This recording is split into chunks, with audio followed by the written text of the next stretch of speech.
Bonjour, bonsoir, bienvenue dans la télé de vérité et des restaurations par le Saint-Esprit de Dieu. Je suis très ravie de vous retrouver sur terrain avec votre émission Ma relation avec Dieu. Aujourd'hui, nous allons parler de l'art, en fait l'art et la chrétienté. Est-ce que l'art et la chrétienté, c'est deux choses qui marchent ensemble? Nous allons les découvrir avec vous, avec des différents intervenants qui vont nous parler de l'art, parce que eux, ce sont des artistes, ce sont des artisans, ce sont eux que Dieu a mis en eux de l'intelligence pour pouvoir fabriquer, parce que nous avons entendu dans nos maisons, à la faculté, dans la rue en fait, que l'art c'est un truc de la sorcellerie, que l'art c'est un truc de ceci, de cela, alors qu'aujourd'hui, nous allons voir avec ces différents intervenants qui vont nous parler de l'art. C'est quoi l'art? Et puis, est-ce que l'art et la chrétienté, c'est ces deux choses qui marchent ensemble? Aujourd'hui, nous avons des préjugés. Si je vois un frère, si je vois une sœur mettre un tableau dans sa maison, j'ai dit, il est mystique cette personne parce qu'il a mis, je ne sais pas, un tableau, peu importe de la personne, peu importe les tableaux expliquent quoi, mais nous avons toujours dans la tête en pensant qu'il y a toujours un esprit derrière ces tableaux, alors que ça n'a rien à voir, c'est juste la beauté, c'est juste la décoration pour nos maisons, pour mettre la beauté, tout comme ça peut être un animal, tout comme ça peut être ton visage, tout comme ça peut être le village, tout comme ça peut être le ciel, tout comme ça peut représenter des lots. Donc ça dépend de ce que nous allons voir, ça dépend de l'explication que nos artisans ou nos artistes vont nous donner. Alors nous allons aller vers notre frère qui va nous parler de ses tableaux, qui va nous parler de ce qu'il est en train d'exposer, chaque chose qu'il a exposé, si ça signifie quoi, si ça représente quoi, s'il y a l'esprit derrière ça ou s'il n'y a pas l'esprit derrière ça, s'il est chrétien, s'il n'est pas chrétien, où c'est qu'il vend. Nous avons aussi la possibilité, en étant chrétiens, de pouvoir les prendre et les mettre dans nos maisons. Nous allons aller vers notre frère sans plus tarder. Voilà, aujourd'hui, nous allons parler de l'art et de la chrétienté. L'art et avoir une relation avec le Seigneur. Comment ça se passe? Est-ce que c'est possible en étant chrétien et pouvoir utiliser l'art en fait? Nous allons les découvrir, si l'art signifie quoi. Parce que souvent, nous pensons que ce sont des choses, voilà, entre parenthèses, ne pas entrer trop dans les détails, mais ensemble avec vous, nous allons les découvrir. Et voilà, nous sommes ici. Bonjour. Comment allez-vous? Ça va, je vais bien, par la grâce de Dieu, ça va. En tout cas, très contente d'être là avec vous, parce que c'est un sujet qui nous intrigue beaucoup, qui a perturbé en fait nos pensées. Et aujourd'hui, nous sommes là pour découvrir si c'était quoi l'art. Mais avant de commencer par là, nous voudrons d'abord savoir comment on vous appelle pour être un peu gentil en fait. Ok, moi je m'appelle Berdi. Je m'appelle Berdi Métier. Je suis artiste. Je collectionne des pierres précieuses, je collectionne aussi des arts, des œuvres d'art, je collectionne aussi des bracelets. Ce qui signifie art, je les collectionne tout. Alors ça c'est une bonne chose. Votre métier, l'art. Est-ce que tokoki koyeba arango eza nini? Parce qu'on a vraiment besoin d'avoir cette définition de l'art, si ça signifie quoi réellement. Définition, il y a art, on a une définition art ibélé. Je peux les définir comme artiste. Artiste, exactement. Pour art na koloba art pour nanga na omona ngokola elo muba kitoko pour décorer ndakunanga. Tu vois, c'est pour la décoration de ma maison, de mon bureau, de mon entreprise, de mon société. Et voilà pour nanga za bon. Ils ont un dinga sens ma vie za bon pour nanga en tant qu'artiste ni na sala ka œuvre nanga. Donc c'est ça. Voilà. En dehors de ça, est-ce que vous êtes chrétien avant d'être un artiste? Vous êtes chrétien? Oui, je suis chrétien. D'ailleurs, je suis un serviteur. Ah, ça. Chrétien et serviteur en même temps. Oui, en même temps. Alors ça, c'est une bonne chose parce que souvent, ce qui nous a amenés ici, c'est de savoir est-ce qu'un chrétien peut avoir ses statues dans sa maison. Parce que souvent, on dit que ces statues ont l'habitude de marcher avec les esprits. On ne sait pas comment. Est-ce que c'est un péché? Est-ce que c'est possible? Essayez un peu de nous expliquer. Moi, en tant que chrétien, et serviteur. Oui, en tant que chrétien, en tant que serviteur. Ça, c'est mon métier. L'œuvre d'art, c'est mon métier. Je collectionne des œuvres d'art comme ça n'a aucun esprit. Ils ont un esprit, mon côté, l'œuvre d'art, on les a beau. Un esprit, mon côté, ils ont un look, mon côté. Je peux les prendre dans le salon, la décorer juste ma maison. Je décore, c'est juste ma maison, juste la décoration. La Bible dit là où il y a l'esprit de Dieu, tout qui est négatif, ça fuit. C'est ça, exactement. Je prends ça pour la décoration de la maison. Tu les sanctifies parce que Voilà, la je les Bible est sanctifiée voilà, par je la les parole de sanctifie Dieu. par la parole Parce de que Dieu. vous êtes Je le mets, chrétien. voilà, je suis chrétien. En tant qu'artiste, ce n'est pas pour le fétiche. J'ai sanctifié ma maison, j'ai sanctifié mon œuvre d'art, c'est tout. Et l'esprit va entrer ici. Il y a d'autres qui achètent ça, il y a d'autres qui peignent ça. Il peut acheter comme ça et puis faire d'autres choses avec ça. À Sombiango, à Kenango, à Kyochongo, à Kiseko, à Biloko, voilà, ça, c'est bon. Œuvre d'art, c'est un logo, c'est un logo, c'est un logo. C'est pur. C'est pur, c'est un logo, c'est un logo, c'est un logo, c'est un logo, c'est un logo. C'est l'œuvre d'art pour la décoration, c'est pour la cadeau, c'est pour la télé. En d'autres termes, le reste là, ça dépend de l'utilisation d'une autre personne. Donc, ça dépend de chaque personne qui l'utilise. Mais sinon, c'est pur. Et ce que vous avez dit est capital. Lorsqu'on est chrétien, lorsqu'on prie, le fait est que de prendre ça, de l'amener chez moi, dans ma maison, automatiquement, la chose, elle est sanctifiée. Et parce que toutes ces choses qui sont là ont une signification. Est-ce que vous pouvez me donner la signification de 2 ou 3 choses? Oui, ça ne dérange pas. Ça ne dérange pas. Comme ça, c'est une femme. C'est une maman là. Elle vient d'Isha. Elle a son fils. Donc, on peut l'appeler, c'est une affection maternelle. Vous voyez, c'est une affection maternelle. Ça me rappelle la culture africaine. Voilà, sur la récite. Et elle est allée chercher pour nourrir ses enfants. Elle est revenue. J'ai un pécheur. Ça, c'est un pécheur. Vous voyez, qu'est-ce qu'il a touché? Il a un filet. Un filet, oui. Il a un filet. Il a un quoi? Poisson. C'est du poisson qu'il a touché. Voilà. Il vient, voilà, retour à la pêche. Il a réussi. Vous voyez, c'est ça que ça donne. Ça donne un Le poisson. résultat, un poisson. Un poisson avec son filet. Vous voyez, donc l'art comme ça est là, ça n'a rien de mauvais. Je peux l'utiliser en normal. En normalité. Ça les décoration là-dedans. D'ailleurs, moi-même, je suis dans un tableau là-dedans.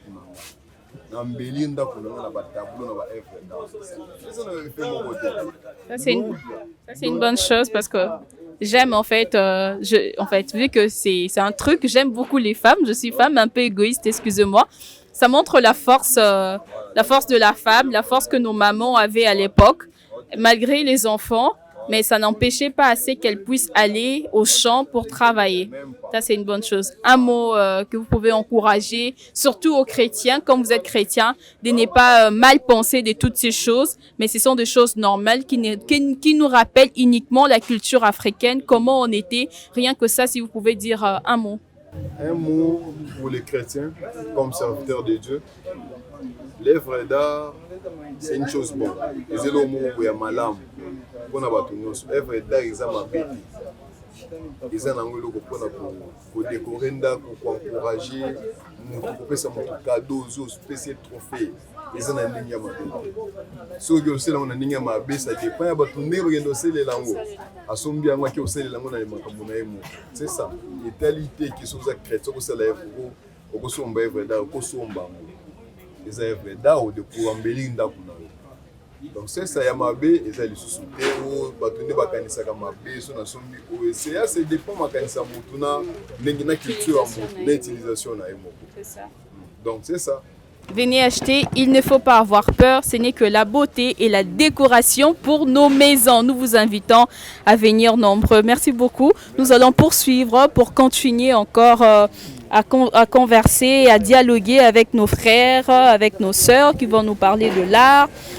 C'est quoi pour eux? Bonjour. Bonjour madame. Boni papa. Bien maman, na sepelo mona bino. Ngape na sepeli komona eza esengo. Journal lelo na monike c'est mon paya nyonso ezalaka ya malamu. Vraiment, ça c'est une bonne chose. Tu as apporté bonne nouvelle. Yesu.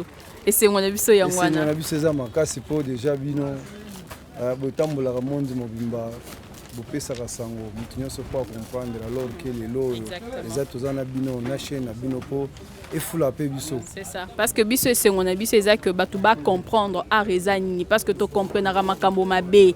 To remona boye et comme même surtout pour na biso ba auto sambela soko simbi moi eloko bo moni tableau pas mutu moko bo obangi azando ki asala ka bo poignatie loko bo poignatie longi na ete poignatie boy donc on mystifie tout en fait. Nyo surtout comment on loko eloko mo mystique. Yo oza eloko nya koloba na biso pour na makambo o etali art décor na banda kuna biso parce que mususu bazoya kosomba te eza kobanga azobanga peut-être nasombi peut-être canard akobalukelanga soki pe eloko ni na ndako dans ce sens là elo ni oza koloba soki okoloba na swahili kaka yo soki okoloba na lingala kaka yo l'essentiel eza mboka na biso to comprendre na munoko nyonso. Bon, merci makasi hein. Merci makasi aro biso to sala ka eza moderne mutu ako décorer ndako po ebimisa esthétique art ya mabeke oyo eza na kindoki na kati awa biso toyebi yango te biso toyebi kaka mutu nyonso asalaka art mosala na ye ake a expose mundele mpe ya kosomba mwana mboka mpe aya kosomba biso ezaki oyo te kisi moko boye eza wana mpe to expose na kati ya ndako mpo mutu oyo asombi ecompliqué na kati ya ndako ata jour moko ekotikala kosalema te. C'est ça parce que souvent tomonaka mingi soto ota na bafilme ezalaka oyo soki eza ndako anganga batie na fin fond moko placement bazwi babikeko moko balatisi bilongi c'est un peu pour nous dire que culture na biso en fait omoni nyonso oyo eza ya Afrique eza un peu kindoki de trucs comme ça ce que eza ya solo makambo wana to ezo dépendre kana mutu ndenge asalelaka makambo na ye. Bon mundele ndakenda kocha bicha na ye bongo biso moko bato mwindo totiaka te biso moko eza pasi mpo eloko wana okotia ata otie mundele akoyaka asombi yango omoni ke osali na yoka eloko te nyonso ezodépendre kana kondima na yo eza kaka makambo ya nzambe mpo nzambe nde aza liboso mpo nzambe akreye biso apesi ke nasala eloko na expose yango mundele aya komona mwana mboka na biso bao bautaka poto wapi par-ci par-là nde bayaka ezopesa biso sikoyo évolution makasi. Bongo moni te ke bozo bokende peut-être ko contredire nzambe po nzambe linga pe makamba ba statue te yo kanisi ni po nango te nzambe apesa nzambe ero na pesi yo maile eza à l'époque ebandi epa bakoko na biso ba ancêtre lelo ekomi na biso nzambe afandisa sikoyo biso na kati ya motema na kati ya mutu po to développer makasi po biloko mosusu toza nango eza na bakati ya bandako biloko wana tobimisaka yango soki tomoni mutu aza besoin na eloko po eloko koyeba nde ozoexposaka yango lobi otelemisi yango otie mopanzi lobi otie lisu na mesa te eza babiloko mosusu toza nango mais toboyi kotia likolo ya bamesa nini toza nango tozozela kaka marché ya seko bazosala po totia babiloko nyonso mbala moko namoni na ba art wana mpe bosalaka ba trophée neti awa nazomona babiloko nyonso yo voilà c'est fait à base de quoi tout et tout toyeba mwa moke bon oyo eza cuivre jaune euti na cuivre vert eza rouge yango oyo nde ebimaka salite na kati yango nde topesi yango kombo nango bronze. Eza trophée Congo symbole ya loboko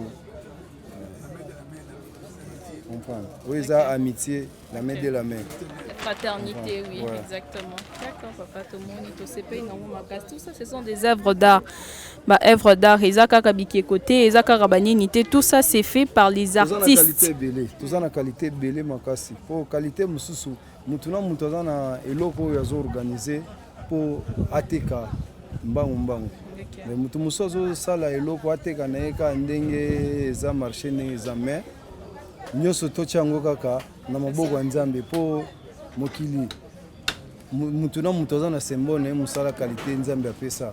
Exactement. Mutu na mutu aza na symbole mosala nzambe apesa biso sikoyo nzambe apesa biso banda kobotama na métier oyo nzambe atia na kati na bino yango wana na mosusu ezalaka docteur médecin nani ya yo métier nzambe atia na kati na yo yango ya kozala artisan artiste mpona kosala babiloko badécor mpona badécoration bandako na biso oui yango mosala na ngai yango mosala na ngai na bandi yango banda bomwana nakomi na age oyo naza nango eza mosala mpona ta moko boye napemaka makambo mosusu oyo nde mosala na ngai oyo eza lokola ministère na ngai bureau na ngai yango naza na bureau mosusu o société nini te mosala na ngai yango nako néglige mosala na ngai te.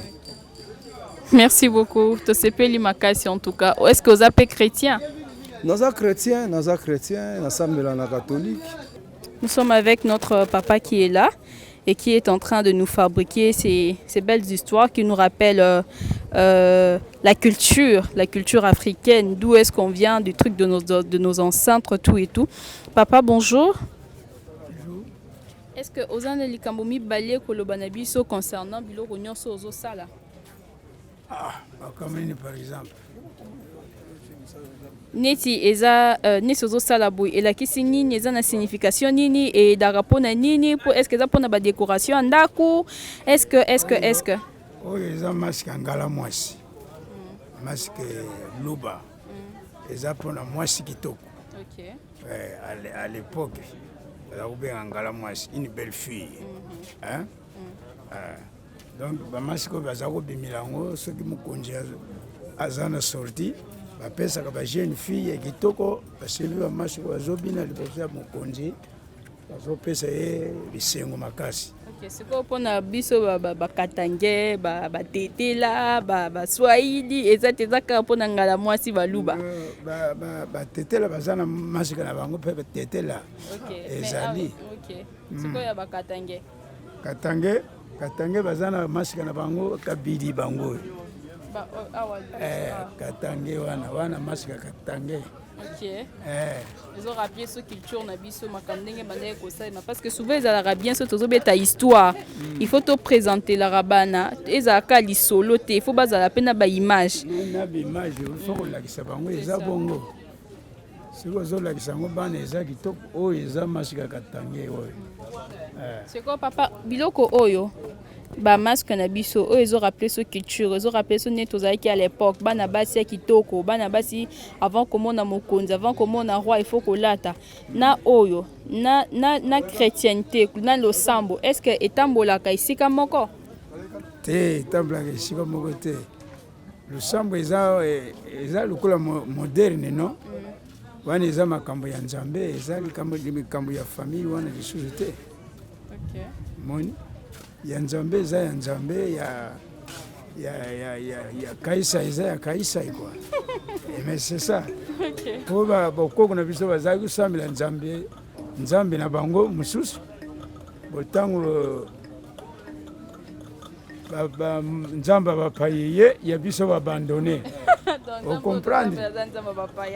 Nzambe bapaye ya biso balongoli ari. En tout cas, merci. Tozana nzambe moko. Azalaka, azapa kozalaka kaka. Moko kaka. Mi balete. Exactement. Moko kaka. Ah oui, éternellement. Merci beaucoup. Et là, nous sommes là avec notre papa qui va nous parler réellement de l'art.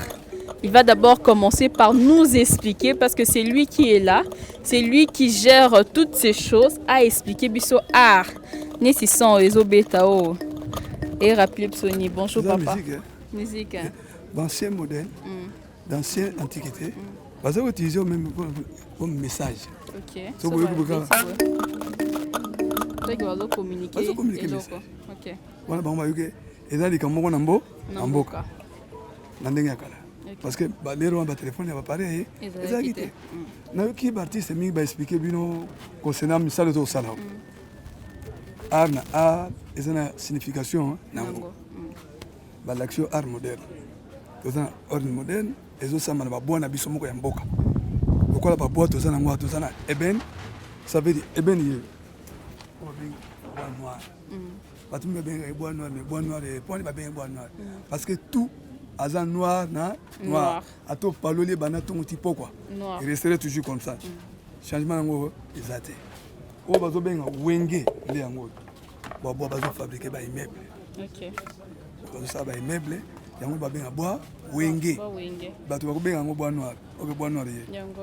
OK. Na l'action azo kwa makala bois wenge o bois noir azo makala moni aza mwindu te atela te yango nde bazo sala ba aro na nzete oyo wana biso wenge bazosala oyo moni éléphant. OK. Moni aza na bwani monde bazali bango bale ba correspondre exactement. comprendre bah toza na bois wenge on a exhibé toza na bois ébène noir toza na bois padouk ça veut dire bois rouge donc les awa yewan bois toza na bois padouk toza na bois afromoja oh fabriqué na bois OK bois rouge ou bien bois rouge en français des bois padouk ou afromoja est bien tout ba ça non ba meuble biso poto ozango to sango oza na qualité moderne pour embellir la maison voilà exactement en mon temps aux hommes banzete za j'étais na musana o to be en bois gris mon bois gris yé o ba sale mu kombo so on va bien au bois gris ils ont toujours une été ils ont quand mboka na biso mais mingi ils ont été na place OK au biso to na mingi ils ont été na nzela biso to za mingi ezali oyo bois aux autres quand on a ba Congo ils ont kuna mingi bois oyo to zo trouver on a Équateur OK ce que différence dans les au Équateur ils ont ya mo basini ba chocolat na kati ils ont pas tellement tout noir OK mais ouais kuna ils ont ya manongo noir nde so moni bote oyo ils ont boyeti bo pas le non naturel nenge botama OK de nzamba créer ne to mona mon ndo mona ka boy wenyo so ko nika musu na kati kuna au moins musu za ba dessin musu ya ndenge no so ba créativité ya nani ya ensemble bon ils ont pour la embellir la maison bon on a tout l'extérieur oh fétiche masque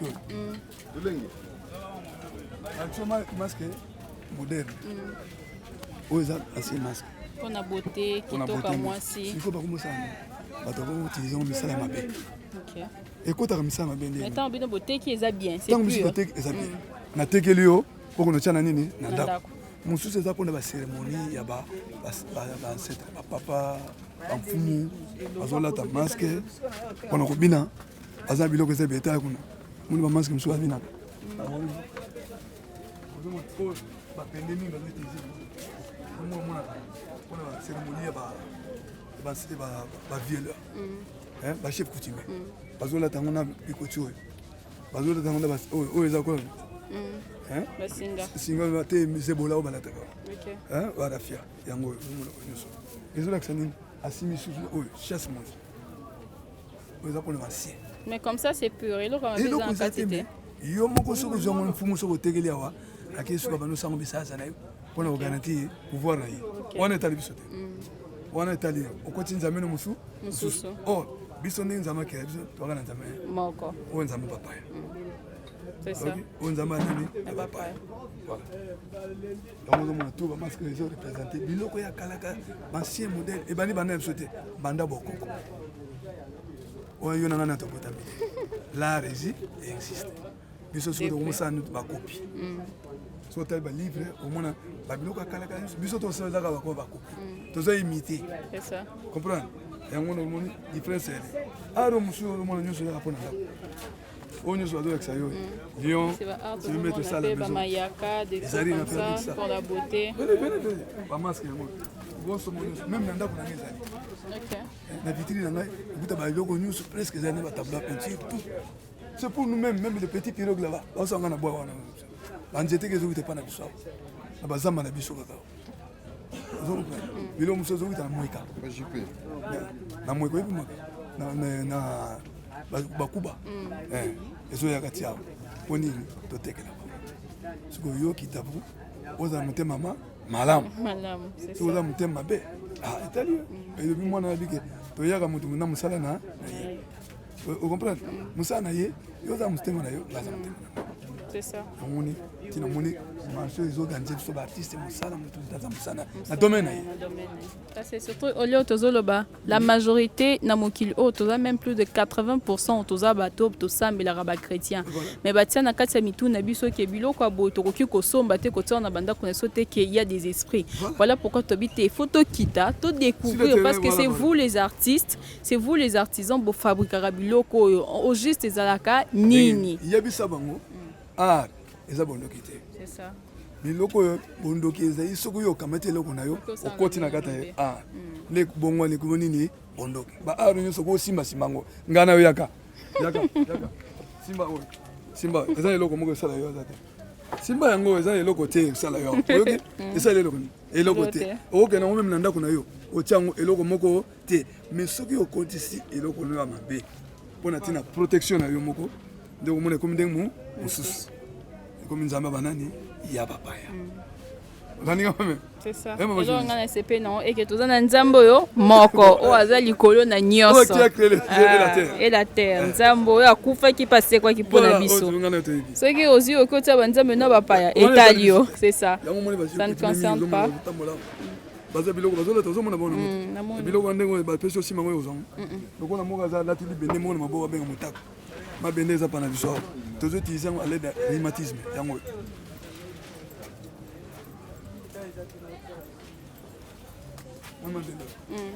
ngai na yo so tolati yango tozobanga mpona rhumatisme ya maboko mais soki alati yango ekomi nini motako na de ceinture ya sécurité na yabo aolata na maboko soki osimbi kaka yango soki olali nayebi te tolaka presque memi bachef coutume mingi otala bango na maboko baza na eloko papa mona bachef coutume mingi baza na eloko babenga motako ya cuivre mais biso na yo toyebi yango ke eza biloko mpona malade ya nini rhumatisme mais ye azoki utilize yango nde mosu alo odata yango na makolo awo yokanisa yango nde rhumatisme no motako vraiment eza makambo ebele c'est ça todécouvrir en tout cas tosepeli mpe makasi azomona ke obilo na biso mosusu biloko bakoma kosala oyo toujours bazosango na bwa wene ah voilà des trucs ça c'est la richesse africaine ngola babetaka nango non soki na équateur topesa beaucoup na bakongo oyo eza mpona distraction c'est ça divertissement c'est ça bobeta moko kote oyo moko kote oyo kuna yo moko so bobeta yo moko c'est ça bobeta maboye akie ngana yebango te mingi to bayebango bayebi nani a gagné te c'est ça exactement tozosuna bapapillon moni toujours oyo j'ai la fia toujours bazwi banini alakisa bino wana aleda banafie wana basali jeu oyo ekomi koa jeu de dame. C'est ça. Donc ça nous montre vraiment que tout est pur ici. Ce sont juste de Babylone, à l'époque. On a besoin vraiment de garder ma valeur wana. C'est important. Pour notre décoration, il y en a coupé caca. Moi papillon. Yo mona na soto comme na période bambinzo. Ba papillon salani. Et ma peka mapi. Biso do kanga bango. Na mayelo ba pesi biso. Zo formaliser la mo. Les bazan na kati wana bazan vivant. Bazan vivant te tu es vraiment formol. Ok. Formol ne bambo maka ibembe. Tu bien ton restaurant qui a kauki. Ça toujours comme même ça. Il peut mettre. Ok. Faut garder en librement. Na mayele kaka. Ok. Comprends? À l'aide de Bazeille Yohana, les papillons, Basal. Ok. C'est un peu le même système. C'est ça. À l'aide de ça, on a fabriqué mon motif. C'est ça. Ok. À Bazana Katamboka, ou à Witishass, Nanyamana, maman au Sam, c'est à Katamboka, même Bango. Il y a un collier. Exactement. Il y a un sala. C'est ça. Oh, ils ont un porte-monnaie fabriqué en quoi? Ils ont un poso à Nyama. Ok. Ils ont un poso à l'Eza, porte-monnaie. Poso à Ngando, crocodile, à Sana. Tout ça, ils ont des choses. C'est ça. C'est la même façon. Bon, ça, ma papa. Au Congo, ça nous montre la.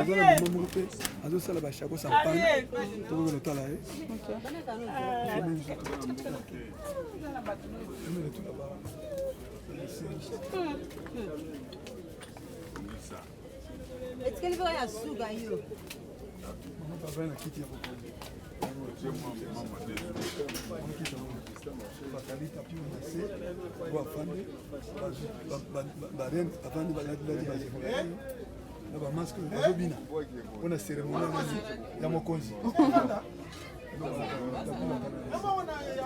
tozomona nyonso ya kitoko. Est-ce que vous pouvez expliquer ce pour les arts, aux artistes? La signification est biloko nyonso neti makaku na so tomonio. Ba yambie na ba ete ke ba nyama pe ba dena bolingo makasi envers. Oui, l'art est l'œuvre d'esprit. Au moins ni ba si nyonso oyo, maman mémoire donc les affections maternelles. Affection maternelle les aka na batute. Les api na ba nyama. Vous comprenez moi le rôle à l'art donc toujours manifester l'art ba nyama pe bazana. OK, ba na bolingo na bango. Comment est-ce que ba vivre à travers ba. OK, ne biso vivre ne ba nyama vivre. Nyama soka boti mwana na ye, akobati le lenge mo pe ka na mutu. Vous comprenez? Makaku ninga zana ko bete lisasi. Mais quoi akolinga ankade mwana na ye ti akokuya na ye. Donc on les affections maternelles, on les a ba paysage. On se mona ba paysage net ba village. Au moins na ba village. Zo mona wala tona ba village, wala sabso mai, zamba, bandaku, donc ça ba paysage ni on a peu personnellement. Photo awa. Là on a village. Ah, village. Awa ça ba ni c'est près. Banyama yasu baza na forêt équatoriale. Mais ba zèbre. Zo mona tona ba zèbre au village. Oyo eza ba tableau ba œuvre zebele oyo eza ba tableau ya ba fruit na biso toza nango na mboka na biso net l'Équateur oyo eza tableau ya Tintin. L'aventure de Tintin au Congo. OK. Oyo eza Tintin oyo eza tableau ya biso ya le deuil du pont. Donc oui ba tableau na biso oyo esalaka bien na ndaku kuva na moni awa ça dit quoi de eza mamakaku ba singe awa eza ba makaku eza lokola couple ya ba makaku. OK. Couple ya makaku c'est quoi ba boti mwana ni parce que tableau ça parle. Oyo eza chien eza mbwa papa ya kaku na mama baza na mwana na bango donc bazolakisa kaka kiamour na kati ya ndako. OK. Vous comprenez? Et oyo ba oti kotia awa oyo eza ba masque. Oyo eza ba masque. Ndenge ezana eza trois sortes de masques. Il y a trois sortes de masques. Ba masque et là ça la culture na biso congolais. Et surtout ba masque là ça la culture na biso congolais. Donc biso ba artiste comme art ndenge eza l'œuvre d'esprit. Yo ko komona encore komona ka dessin. Mais il faut pas ébisser au dessin la kisi nini. Parce que bon le bara derrière ba dessin on a derrière. Vous comprenez? Faire le dessin la kisi. Mon dit Nathalie si à dans village Bomoko, ouais ils a affection maternelle, ou ils a ba masque na biso aussi symboliser art na biso ya Congo pe chrétien na biso. Question naza nango est-ce que mutu o aza chrétien mutu o aza na relation na ye na Nzambe o asambelaka est-ce que za mabe kozone si ba tableau boye na ba signification ni so bi masque bolingo élection ni si ba nyama pe ba vivre na bolingo na bana na bango ne biso to vivre bon pe ba vivre bon est-ce que za mabe kozwa yango kotango na banda kuna biso bon ero comme sanga po art ndenge za wana art eza mabete mutu nda comme ça art mabe art eza mabete eza lokola ozwi libaya ozwi peinture okomi netika tokoma na ba mire so okute écrit mo ba komi na mire écrit eza mabete. Vous comprenez? Nde tokomana na mabele tokomana ba livre art eza mabete. Ba nde ba symboliser art na ndenge mabe. Or art ndenge eza boye. Eza lokola ba paysage au ya village. Samso komana au village, to bana ba komana au village te. Mais bana bazo na idée que na village nous on des alaka boye. Tout monde na ba mai, ba boatu, ba ndako ba koko tout ça. Bana bazo idée mais ba comme dans le village te. Vous comprenez? Art eza mabete que ça soit ekiko. Mundela zo garder culture na ye.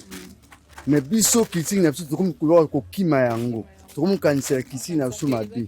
Oh non. Kindoki te parce que oyo soki na simbeli boye. Eza libaya composé na tissu na peinture. Donc na komi na ngaka ke sili na ye na tie na zo teka. Kuna mutu acha signe ya œuvre na palin. Vous comprenez? Œuvre za mabete.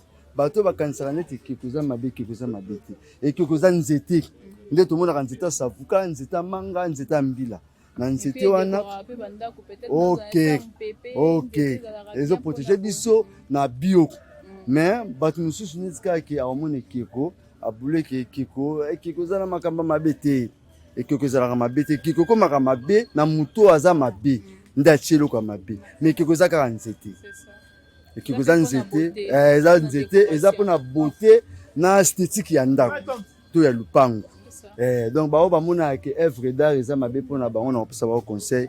Œuvre d'art eza eloko oyo esala beauté ya ndako et puis eza culture na biso ndenge mundele abunga culture na ye te biso mpe culture na biso eza art. Vous comprenez, il faut topesa ba valeur na ba culture na biso. Donc na kopesa conseil oyo eza ba culture na biso eza na rien spécial na ndenge ya mabe eza wa te. Eza tout simplement tissu, peinture na ok. Ils valoriser culture na biso quoi étant que biso ba artiste. Et puis pour la décoration, pour les kitoko banda kuna biso en tout cas. Décoration, tout ça donc eza simplement.